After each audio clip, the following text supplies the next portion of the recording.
In today's video, we're going to be taking a look at how to use the surface tracker inside DaVinci Resolve to get this really cool Terminator digital makeup look.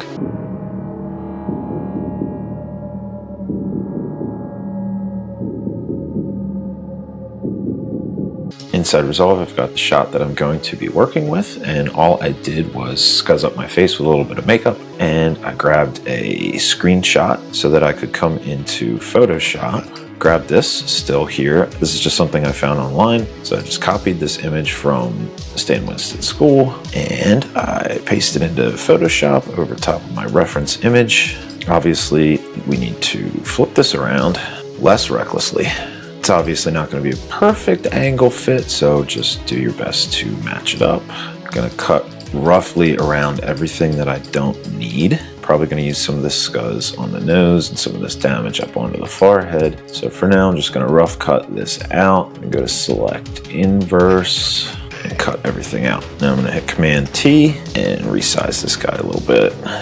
Trying to match the teeth and the lips to my own, and then trying to match where the eye sits as well. I need to give this a little tilt. Okay, so I'm gonna come in real quick and clean up this line a little bit closer. And take a little bit of the jaw and some of this chin. We're just gonna cut the rest of this off. This is still looking pretty rough, so I'm gonna soften up the edges a little bit with an eraser tool. Turn the hardness all the way down, size a little bit up, start softening out these edges. Gonna get rid of Arnold's nose as well. The colors are not matching. There's two ways you can do this. You can go in, there's an automatic way to do it with this layer selected that we're working on. You can go up to image adjustments and you can go to match color, and this is going to kind of do it automatically. I'm not really a big fan of this. You select your source right here. You select the layer that you're trying to match, in our case is 1, and that actually did a pretty darn good job. I'm like not even going to be mad about that. That's pretty good. So you can definitely use that. It's totally usable. But if you want to go back and you want to do it manually, what I like to do is go in, adjust the color balance, and just mess with these sliders until it starts to look more like your image. I'm kind of liking something like that right there. That looks pretty close. With that done, we're going to deselect our reference image so that only the layer here is left. Export this as a PNG and jump back into Fusion. So I already have my PNG inside here. So what we're going to do is come into Fusion, add a surface tracker. We're going to do Shift Spacebar, type in surface, add surface tracker. Make sure this is in the right order. We're going to pop it out and put it right next to the media 1. All right, so our bounds. This is how the computer knows what we're going to be tracking. Let's zoom in a little bit and start drawing a tracking box around my face. You don't have to go crazy with this, just be as close as possible. Make sure we have a nice, surface there.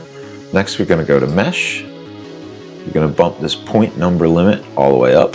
Give yourself the maximum amount of points to be tracking and take this minimum point spacing, and I like to turn that all the way down. Now if we go to track, we can do track forward and backward. Let your computer do its magic. Now that we have our tracking data, we can go to result, bring in our Terminator image. Just going to drag it right in, plug it into the input of the surface tracker. And as you can tell, it's completely mangled. Let's go into the surface tracker. We can go into overlay placement, open that up. We're gonna go to positioning and we're gonna open this up and we're gonna put sliders. Now we can control our XY positions, our zoom, our rotate, our width, and everything. We're gonna have to use all of it to get this right. So let's just try to get this thing into position, bring down its width. We can zoom in a little bit. This will take some time to get right, but once you do get it right, it works surprisingly well. That looks pretty good right there. Let's run this back, double check the tracking.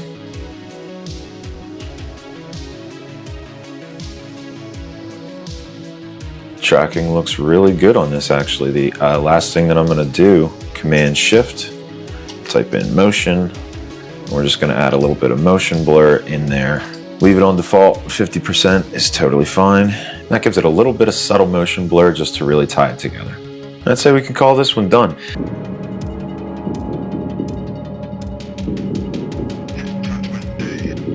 pretty cool and interesting way to use a surface tracker if you're trying to do some sort of a digital makeup. And if you enjoyed this video, please consider giving us a thumbs up or even subscribing for more videos just like this one. Until next time, we'll see you in the next one.